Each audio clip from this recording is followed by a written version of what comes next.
নমস্কাৰ the top curricular of Assam YouTube চেনেলটোলৈ তোমালোকক স্বাগতম জনাইছো। অহা কালিলৈ পৰা আৰম্ভ হ'ব উচ্চতৰ মাধ্যমিকৰ প্ৰথম বৰ্ষৰ নামভৰ্তি প্ৰক্ৰিয়া। দৰ্পণ পোৰ্টেল যোগে তোমালোকে আবেদন কৰিব লাগিব।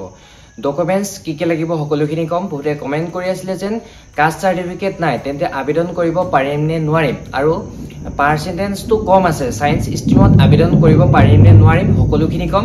মেৰিট লিষ্টটো যে মাৰিব তোমালোকে মেৰিট লিষ্টটো কেনেকৈ চেক কৰিবা সকলোখিনি কম, আৰু ইয়াৰ সম্পৰ্কে এটা ভিডিঅ' বনাই থোৱা আছে, তোমালোকে গৈ পেলাই চেনেলটোত চাবাগে, তাতে পাই যাবা। ব'লা তেতিয়াহ'লে আমি ভিডিঅ'টো আৰম্ভ কৰিছো।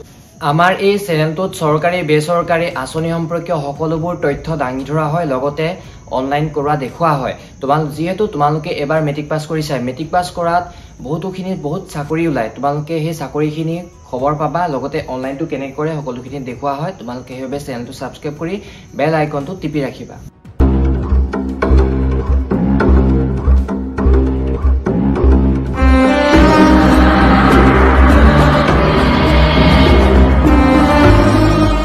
এতিয়া আহিল ডকুমেন্টস কি লাগিব।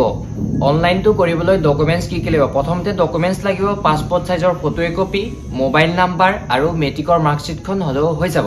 বহুতে কমেন্ট কৰি আছিলে কাষ্ট সাৰ্টিফিকেটখন লাগিবনে নাই। চোৱা, কাষ্ট সাৰ্টিফিকেটখন যদি আছে তেন্তে দিবা, নাথাকিলেও নাই, সেইটো মেণ্ডেটৰী নহয়, কম্পালচৰি নহয়, নিদিলেও চলি যাব, এইটো ক্লিয়াৰ।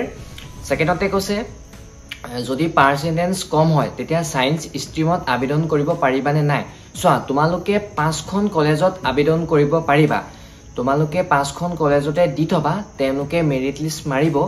তোমালোকে মেৰিট লিষ্টটো কেনেকৈ চেক কৰিবা। চোৱা, তোমালোকে 5খন কলেজত আবেদন কৰিছা, ঠিক আছে। আবেদন কৰাৰ পাছত তোমালোকে যেতিয়া অনলাইনটো কৰিবা, অনলাইনটো কৰাৰ পাছত তোমাৰ এটা ইউজাৰ আই ডি, এটা পাছপোৰ্ট জেনেৰেট হ'ব।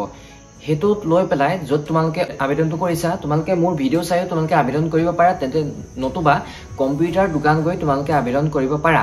সেই ইউজাৰ আই ডি আৰু পাছপোৰ্টটো ল'বা। লোৱাৰ পাছত তোমালোকে তাত গৈ পেলাই চেক কৰিবা। কলেজবিলাকে যেতিয়া তোমালোকৰ অফাৰ দিব, তাত চাবা কিছুমান কলেজে প্ৰথমতে তোমাক অফাৰ দিব, কিছুমানে নিদিবও পাৰে। যদি পাৰ্চেন্টেজটো ভাল আছে সেই কলেজখিনিয়ে প্ৰথমতে অফাৰ দিব। তোমালোকে চাবাগে, তাত গৈ পেলাই তোমালোকে অফাৰটো দেখিবা, তেতিয়া তোমালোকে তাত একচেপ্ট কৰিব পাৰিবা। তেতিয়া গম পাবা যে তেওঁলোকে একচেপ্ট কৰিছে। নতুবা ছেকেণ্ড মেৰিট লিষ্টলৈ ৱেইট কৰিবা।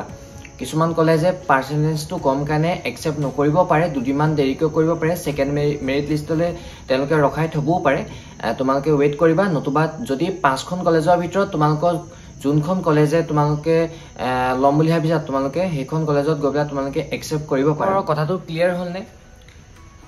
5খন কলেজ ধৰি লৈছো, তুমি বোলে 2-3খন কলেজত এপ্লাই কৰিছা। সেই 3খন কলেজে তোমাক অফাৰ দিছে, তাৰ ভিতৰত তোমাৰ যিটো মন যায় সেইখন কলেজতে তুমি একচেপ্ট কৰিব পাৰা।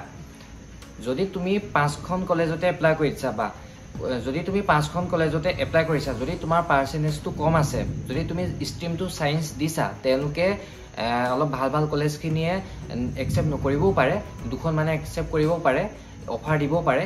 তেন্তে তোমালোকে ছেকেণ্ড মেৰিট লিষ্টলৈ ৱেইট কৰিবা, তেওঁলোকে দিয়ে নে নিদিয়ে। যদি তোমালোকে বোলে তেওঁলোকে দিয়া নাই, তেন্তে যোনকেইখন কলেজে তোমালোকক অফাৰ দিছে তাৰে ভিতৰত যিকোনো এখন চিলেক্ট কৰি দিবা। অনলাইনটো কেনেকৈ কৰে মই সম্পূৰ্ণ টিউটৰিয়েল ভিডিঅ' লৈ আহিম, তোমালোকে মোৰ ভিডিঅ' চাই তোমালোকে আবেদন কৰিব পাৰিবা। এসপ্তাহ সময় পাবা। কালিলৈ পৰা 24 তাৰিখলৈকে এই আবেদন চলি থাকিব। তাৰ মাজতে তোমালোকে কৰি ল'বা। মাজত মাত্ৰ এসপ্তাহ সময় পাবা। এই সময়ছোৱাতে তোমালোকে আবেদনটো কৰি থবা। আজি আছিলে ইমানখিনি। তোমালোকে এতিয়া চেনেলটো ছাবস্ক্ৰাইব কৰি থবা, তেতিয়াহে কালিলৈ ভিডিঅ' দিলে পাবা, আৰু বেল আইকনটো টিপি ৰাখিবা নটিফিকেশ্যনটো, তেতিয়া মই ভিডিঅ' দিয়া মাত্ৰকে তোমালোকে পাই যাবা।